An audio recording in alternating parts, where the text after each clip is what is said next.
संस्कृतार्णवे रममाणाः प्रियदर्शकाः सादरम् अभिवादनम्। अहं नीतीश भारद्वाजः प्रस्तौमि शुभाशंसनं सर्वेषां सुहृदां प्रज्ञावतां दर्शकानां कृते। प्रियदर्शकाः, अहं च दीप्तिः प्रणतिपुरस्सरं वार्तावल्याः प्रस्तुतिकर्तव्यम् अनुष्ठातुम् उपस्थिता अस्मि। दर्शकाः, वार्तावल्याः निर्माणं सम्पादकानां प्रसारकाणां च पारस्परिकसाहाय्येन एव सम्भवति। अस्माकं तु कर्तव्यं हि एतत्। मन्ये अहं यत् एतस्मिन् सुकर्मणि वयं सौभाग्येन संवृत्ताः। दीप्ते, प्रामाणिकतया स्वकर्तव्यपालनेन एव कश्चिदपि जनः ऐश्वर्यं सौख्यं वा अधिगच्छति। एतमेव भावं विवृणोति अस्माकम् अद्यतनं सुभाषितम्। अनित्यानि शरीराणि विभवो नैव शाश्वतः नित्यं सन्निहितो मृत्युः कर्तव्यो धर्मसंग्रहः।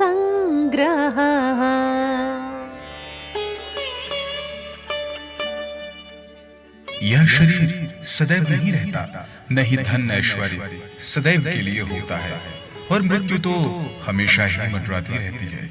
इसलिए मानव धर्म को समझते हुए हमें अच्छे कर्मों में संलग्न रहना चाहिए। This body doesn't last forever. The wealth also doesn't stay forever. But the death is always hovering around. So we must live grasping the duties of human being and engage in good deeds. सत्यं निगदितम् एतस्मिन् पद्ये। तावत् भर्तृहरिणा अपि उक्तं, कालो न यातो वयमेव याताः। तदर्थमेव अस्माभिः स्वजीवने सर्वदा सत्कर्माणि एव आचरणीयानि। दर्शकाः, हित अहितकरैः वृत्तैः संसारः संवृत्तः अस्ति। तच्च सर्वं वृत्तं ससंक्षेपं परिज्ञातुं सरामः आस्माकीनं प्रवाही वार्ताक्रमं प्रति। प्रधानमंत्री नरेंद्र मोदी उज्जैने नवनिर्मितं श्री महाकाल लोक प्रांगणं भक्तेभ्यः समर्पितवान्। प्रधानमंत्री श्री महाकालेश्वर ज्योतिर्लिंगस्य दर्शनं पूजनं च कृतवान्। कथितवान् यदेतेन भारतस्य सांस्कृतिक आध्यात्मिक चेतनायै ऊर्जा लप्स्यते।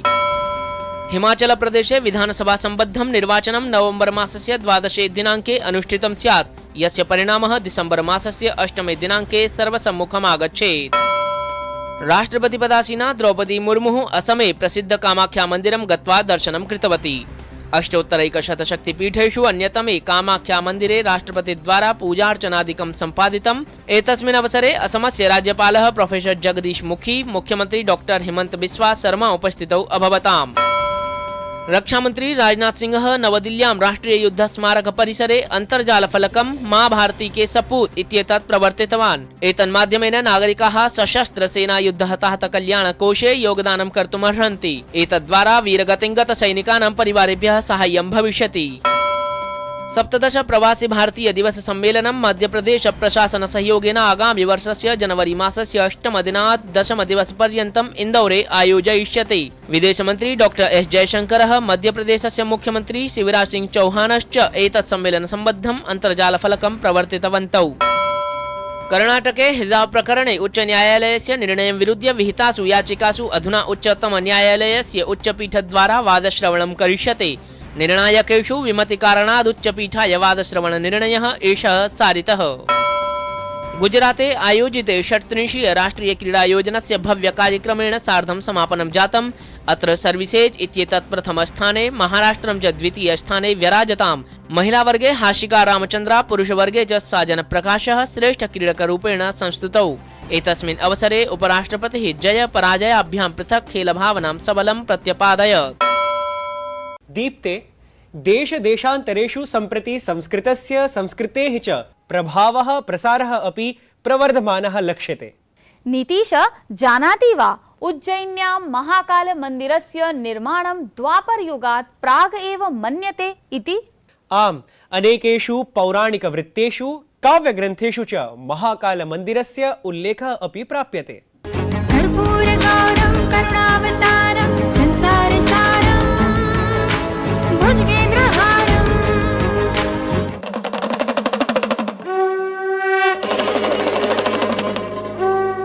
उज्जैन नगरी सहस्रेभ्यः वर्षेभ्यः अखण्ड भारतस्य सुविस्तृत समृद्धेः अनंत ज्ञानस्य अतुल्य सम्मानस्य अद्वितीय सभ्यतायाः अनवरत साहित्यस्य च करोति नेतृत्वम् अस्यां धरायां सुसभ्य समाज निर्माणाय। सुरम्याः क्षिप्रा नद्याः रमणीये तटे अस्याः महाकालनगर्याः वास्तुशिल्पं कलावैभवं सर्वतोमुख सौन्दर्यं च आसीत् कीदृशं भव्यं नव्यं दिव्यं च। एतेषां वास्तविकं सुखदं निदर्शनं संस्कृत महाकवेः कालिदासस्य मेघदूतम् इति प्रसिद्धे गीतकाव्ये सर्वथा दृश्यते। किंच महाकवि बाणभट्ट सदृशानां कवीनां काव्येषु उज्जैन नगर्याः अद्वितीयं संस्कृतेः परम्पराणां च चित्रणं सर्वेषाम् अनुरञ्जयति चित्तं सानन्दम्। सद्य एव प्रधानमन्त्री नरेंद्र मोदी उज्जैनस्य दक्षिणमुख ज्योतिर्लिङ्गस्य राजाधिराजस्य कालाधिराजस्य श्री महाकाल लोकस्य तीर्थ संस्कृति चेतनां संवर्धयितुं कृतवान् भव्यं लोकार्पणम्।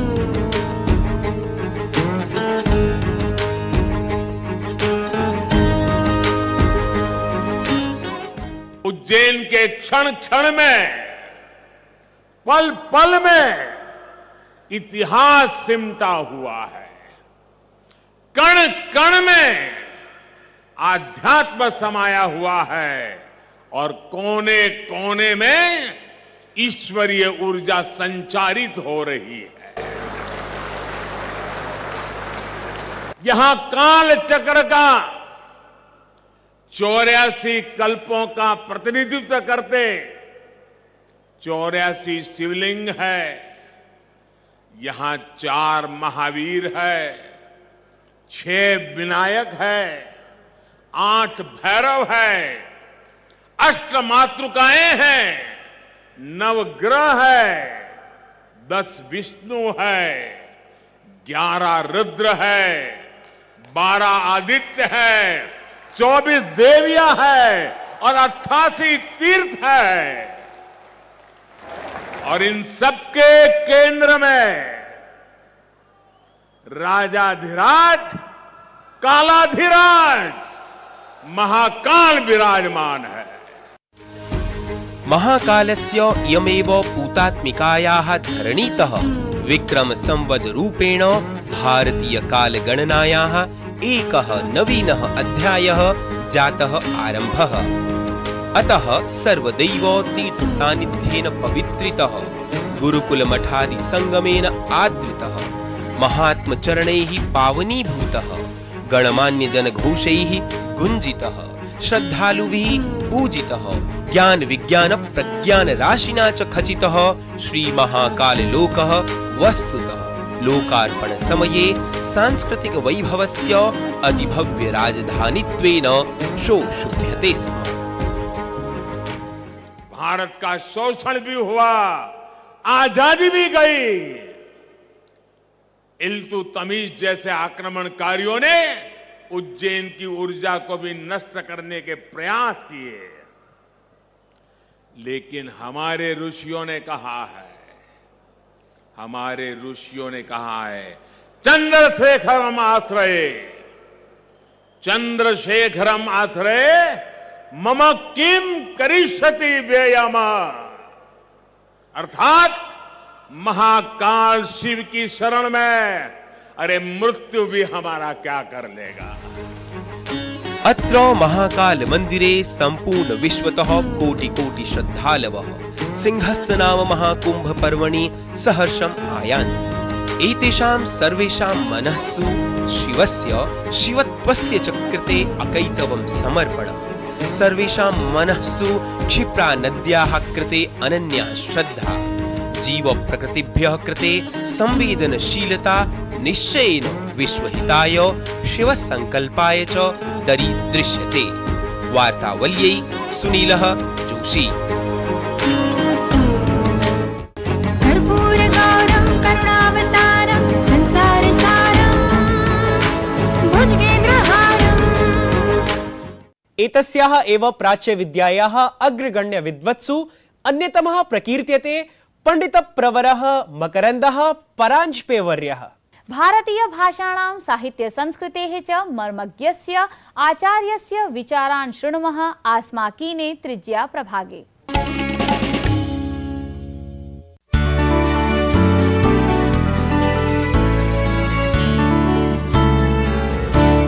आङ्ग्लभाषा प्रवीणाय अथ भारतीय संस्कृति समुन्नायकाय अत्र भवते प्रोफेसर् मकरन्दपराञ्जपेवर्याय नमोस्तु। नमो नमः। महोदय, मम प्रथमः प्रश्नः वर्तते यत् एकत्र तु भवान् आङ्ग्लभाषा प्रवीणः, अपरत्र भारतीय संस्कृति समुन्नायकोऽपि, तस्मात् भवन्तम् अतिरिच्य कः सम्यक्तया उत्तरितुं शक्नुयात् यत् आधुनिको युवा अथवा युववंशक्रमः यः वर्तते असौ प्राचीनां भारतीयगौरवमयीं संस्कृतिम् अनुकुर्यात् अथवा पाश्चात्यं यत् वैभवं वर्तते तत्र गच्छेत्। अहं संस्कृतेन सम्भाषितुम् इच्छामि, परन्तु इदानीं सक्षमः नास्मि। तो शायद किसी दिन ये हमारा वार्तालाप जो है संस्कृत में भी हो पाएगा, ऐसी मेरी इच्छा है। तो सवाल तो आपका बहुत सटीक है। आजकल का जो संदर्भ है उसमें आकर्षण हमेशा पश्चिम की तरफ होता है, लेकिन इसमें हमको ये याद रखना है कि जो संस्कृति है और संस्कार जो होते हैं वो बहुत गहरे होते हैं, तो हमें पता नहीं चलता कि भीतर क्या है। तो इसलिए मैं ये कहूँगा कि ज़्यादा चिंता की आवश्यकता नहीं है कि जब भारतीय जो हमारी संस्कृति है या हमारी सभ्यता है दोबारा विकसित होगी, तब ये सब सवालों का जवाब अपने आप आपको समाज में दिखेगा। अभी फ़िलहाल कुछ देर के लिए हमें लगेगा कि हम उस तरफ जा रहे हैं, लेकिन इस हमारी जो सभ्यता है और विचार है उसमें इतनी शक्ति है कि दुनिया यहाँ झुकेगी, इस तरफ उसका दुनिया का रुझान होगा, क्योंकि हमारे पास वो चीज़ें हैं जिसको दुनिया की तलाश है। डीकोलोनाइजेशन ऑफ इंडियन माइंड इति इदं वर्तते भवदीयं तत्र विशिष्टं प्रशंसनीयं कार्यं। साधारणी मम इयं जिज्ञासा यत् वस्तुतः केन माध्यमेन सम्भवति तावत् तत्र औपनिवेशिकविरहिभावः यः वर्तते तस्य पूर्तिः कथं संभवेत्? सबसे अच्छा तरीका यही है कि अपने आप को आत्मबोध होना चाहिए। तो उसकी प्रक्रिया क्या होगी, तो वो रास्ता सुलभ करना चाहिए। और दूसरी चीज़, डीकोलोनाइजेशन न कह के स्वराज की बात करें, क्योंकि ये जो शब्द ही गलत है, वो उपनिवेश से ही जुड़ा है ना, वो उसको डीकपल करना पड़ेगा, है ना, फिर ही हम, क्योंकि स्वराज में जो अदर होता है, जो दूसरा है, उससे हम उतना कंसर्न नहीं होते। हम अपने आप को पहचानने की दशा में और अग्रसर हों तो अपने आप हम ये जो प्रभाव है जिसके तले हम दबे हैं और महसूस करते हैं वो कम होता जाएगा। जी। डीकोलोनाइजेशन ऑफ माइंड इत्ययं यः विचारः वर्तते, अर्थात औपनिवेशिकता विरहि भारतीय मानसम् अथवा औपनिवेशिकता विरहि मानसम् इति समग्रतया यदि पश्यामश्चेत् तर्हि तत्र संस्कृतमपि उपकारकं भवितुमर्हम्। अवश्य होगा, संस्कृत का तो उसमें बहुत बड़ा योगदान होगा, क्योंकि अगर हम आत्मबोध की दिशा में जाएंगे और स्व की खोज में जाएंगे, अपने आप को पहचानने की कोशिश करेंगे, तो इतने सारे जो ग्रंथ हैं उनमें क्या लिखा है वो तो कम से कम हमें जानना पड़ेगा। और जो संस्कृत है उसका निचोड़ हर हिंदुस्तानी भाषा में है। ऐसी कोई भाषा ही नहीं है जिसमें संस्कृत का प्रभाव न हो, उसके शब्द न हो या उसके विचार न हो। मोनोलिंग्वलिज्म की तरफ न जाएं। हम बहुभाषी तो है ही, तो बहुवचन के पक्ष में मैं हूँ, तो उसमें संस्कृत के साथ साथ हम अंग्रेजी को भी लाना चाहिए या आगे ले जाना चाहिए, क्योंकि हमको लगता है कि अंग्रेजी हटा के हमारा विकास होगा, प्रगति होगी, ये नहीं हो सकता। इंडिक स्टडीज़ भवति, इंडोलॉजी इति भवति, एतेषां शब्दानां वस्तुतः यदा प्रयोगं वयं कुर्मः तदानीम् औपनिवेशिकता एव अस्माकं तत्र ध्येयं भवति इति प्रतिभाति। बिल्कुल सही कह रहे हैं, मगर ऐसा है कि अभी तो हमको ये देखना है कि हमारे बारे में उन लोगों ने क्या लिखा और सोचा है। तो इंडोलॉजी अगर आपको पसंद नहीं है तो दूसरी परिभाषा का आपको आविष्कार करना पड़ेगा। और वो ज़रूरी भी है। जैसे सुक्तनकर ने महाभारत की क्रिटिकल एडिशन निकाली, उसके बाद उस तरह का काम ही नहीं हुआ है, बहुत कम काम हो रहा है। और ये मतलब अचरज की बात है कि वहाँ लोग बहुत अच्छा काम करते हैं जो हम यहाँ कर नहीं पाते। तो हमें वो गैप कम करनी है। जैसे मैं एक किताब पढ़ रहा था, किस ऑफ द योगिनी, बहुत कंट्रोवर्शियल बुक है। मतलब उसके बारे में लोगों ने, एक डेविड गॉर्डन वाइट है जो यहाँ पढ़ाते हैं यूसी सेंटा बारबरा में, लेकिन मतलब कंट्रोवर्शियल इसलिए है कि उन्होंने कुछ बातें कही है भारत के तंत्र शास्त्र के बारे में, तंत्र प्रयोग के बारे में, कि तंत्र क्या होता था, जो कभी कभी बुरी लगती है और स्कैंडलस लगती है। लेकिन उन्होंने जिस तरह का शोध कार्य किया है वो शायद कोई कर नहीं पाएगा भारत में। तो इसलिए मैं कह रहा हूँ कि बहुत बड़ा गैप है, कॉम्पिटेंस डेफिसिट कहता हूँ मैं अंग्रेज़ी में। तो हम इसको ज़्यादा आइडियोलॉजाइज न करें। मतलब हम हर चीज़ को आजकल क्या कर रहे हैं कि आइडियोलॉजी यानी विचारधारा बाय द वे बहुत अच्छा शब्द है, लेकिन आइडियोलॉजी का एक मतलब ये है कि फॉल्स कॉन्शियसनेस। मार्क्स ने कहा था आइडियोलॉजी माने फॉल्स कॉन्शियसनेस। तो जब हम कहते हैं कि हर चीज़ को हम आइडियोलॉजाइज करते हैं, इसका ये मतलब है हम हर चीज़ को पोलिटिसाइज कर रहे हैं। हम उसको री इंटेलेक्चुअलाइज करने की हमको ज़रूरत है कि गहराई में जाके समझें चीज़ों को, वो हम नहीं कर पाते। और आजकल हमारा जो विवाद है वो एक बहुत ही क्षुल्लक और क्षुद्र किस्म का संवाद हो रहा है, और संवाद भी नहीं है, वितंडीय है। हाँ, लेकिन बहुत गहराई में जाके अपनी परंपरा को समझने की आवश्यकता है और फिर दूसरों को भी समझने की आवश्यकता है। तो आत्मबोध की भी ज़रूरत है और शत्रुबोध की भी ज़रूरत है। हमारे में दोनों का आभास है या कमी है, ये हमारी विडंबना है। जी, आंग्ल भाषा महत्वपूर्णा, परम भारतीयाः अन्याः याः भाषाः वर्तन्ते ताः इदानीं तथा मुख्याः न वर्तन्ते। किमत्र कारणम्? इसमें एक बार प्रश्न पूछा गया था वी.एस. नायपॉल को। जी। तो वो एक ओरिजिनली हिंदी भाषा के रीजन से आते हैं, यूपी के आते हैं। फिर वो हाँ, तो सब हिंदी लेखक उनको मिले और कहने लगे कि भाई हमारे यहाँ हिंदी साहित्य को प्रोत्साहन नहीं मिलता। तो वो उन्होंने उनको कहा कि आप लोगों को शर्म आनी चाहिए, जिस देश में 100 करोड़ लोग हिंदी जानते हो, वहाँ एक किताब की 1000 कॉपीज़ भी न, प्रतियाँ भी न बिकें, तो उसमें आप लोगों को सोचना है। आप अंग्रेज़ी के विरुद्ध खड़े हो जाते झंडा लेके। आप अपना मार्केट बनाइए, अपना पब्लिशिंग बनाइए, अपने आप को सक्षम कीजिए। लेकिन ये मैं आपको कहना चाहता हूँ, कोई भी भाषा आजकल लोगों को अच्छी नहीं आती, और इससे एक एपिस्टेमिक क्राइसिस है। हमको कंसेप्चुअल मस्कुलैरिटी की ज़रूरत है। रशिया, चीन, जर्मनी, जापान आदि राष्ट्राणि सत्यपि वैविध्यान्वये वस्तुतः स्वस्याम् एव भाषायां सर्वत्र प्रयोगं विदधति, सर्वत्र व्यवहरन्ति।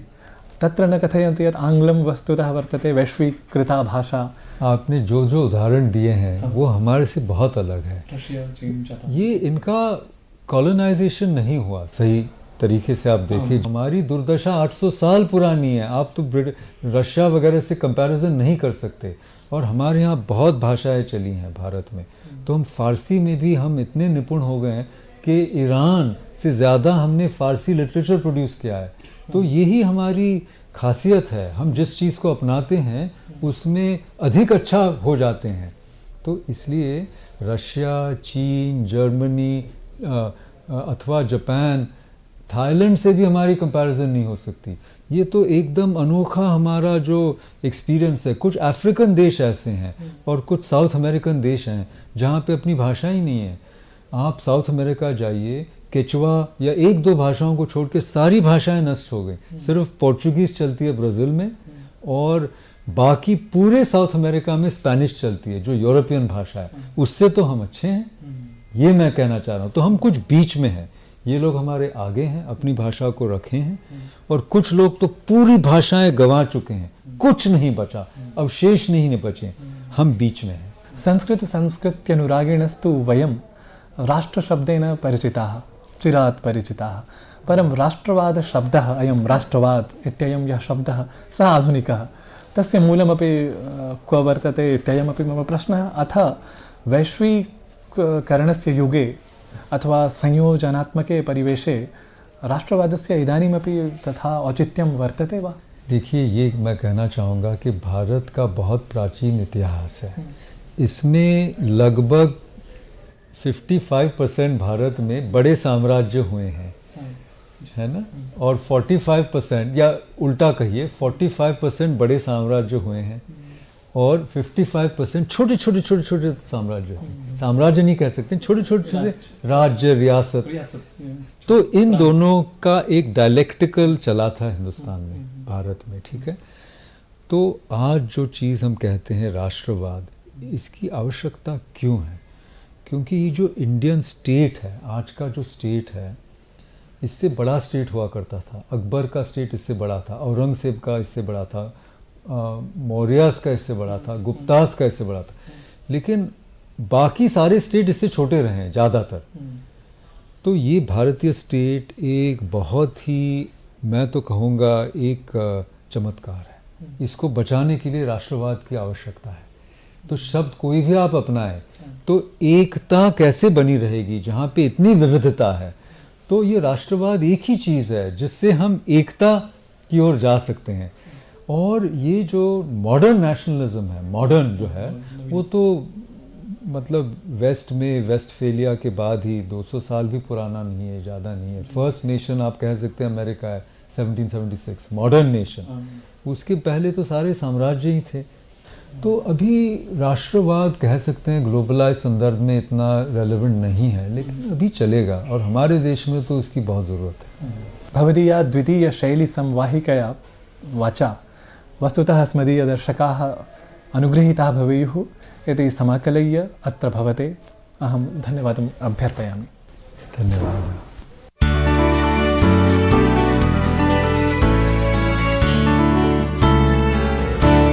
सम्यक् दीप्ते, यः करोति स्पर्धा गीतस्य उत्तमानुवादं सः एव अधिगच्छति स्पर्धाजयम्। आम्, अद्य तु पुनः स्पर्धायाः निर्णय घोषणा दिवसः अस्ति।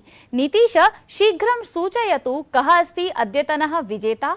जादूगर सैया इत्येतस्य गीतस्य अनुवादकेषु विजेता अस्ति चितः सपरिष्कारं परं गुरुग्राम वास्तव्यः डॉक्टर CR नागपाल वर्यः।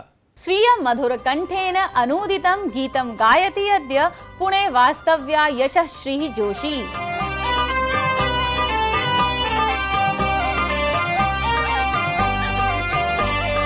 सम्मोहक स्वामिन् मुच्यतां मे बाहु जाता वैर्धानिशा गृहगन्त्री श्यामधुना। सम्मोहक स्वामिन् मुच्यतां मे बाहु जाता वैर्धानिशा गृहगन्त्री श्यामधुना।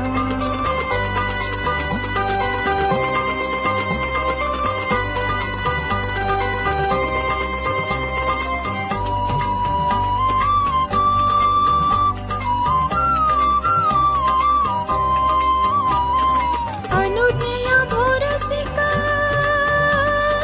मदीय हृदयस्था। अनुज्ञया भोरसिका मदीय हृदयस्था ग्रामो मदीयो बहुदूरे वै। तव न नगर्यां शक्तां स्थातुं प्रणयो मदीयो विवशो वै। तव न नगर्यां शक्तां स्थातुं प्रणयो मदीयो विवशो वै। शृङ्खलाबद्धो मे करः गृहगन्त्री श्यामधुना। सम्मोहक स्वामिन् मुच्यतां मे बाहु जाता वैर्धानिशा गृहगन्त्री श्यामधुना। वर्धापनानि गीतानुवादादि सम्पृक्तेभ्यः सर्वेभ्यः। सम्प्रति च प्रस्तूयते नूतन स्पर्धा गीतम्। अब तेरे बिन जी लेंगे हम, जहर जिंदगी का पी लेंगे हम। क्या हुआ जो एक दिल टूट गया? क्या हुआ जो एक दिल टूट गया? गीतमेतद् गेयतानुकूलमौलिकशब्दैः अनूद्य भवद्भिः एतस्य एव मासस्य 24 दिनाङ्कं यावत् अस्मभ्यं प्रेषणीयम्। सोत्कण्ठं प्रतीक्षामहे वयं स्पर्धा प्रविष्टि निमित्तम्। सममेव च नित्यवद् उत्कण्ठिताः वयं भवतां समेषां प्रतिस्पन्दनार्थमपि। प्रियदर्शकाः, भवतां स्नेहधारा सिञ्चेदस्मान् वार्तावलीयान् अविरतम्। साम्प्रतं च आगतास्ति यथाक्रमं वार्तावल्याः अस्य अङ्कस्य समापनावधिः। पुनर्मिलामः अग्रिमे सप्ताहे नूतनाङ्केन सह। सर्वं साधु स्यात् इति आकाङ्क्ष्य नमः सर्वेभ्यः। नत नत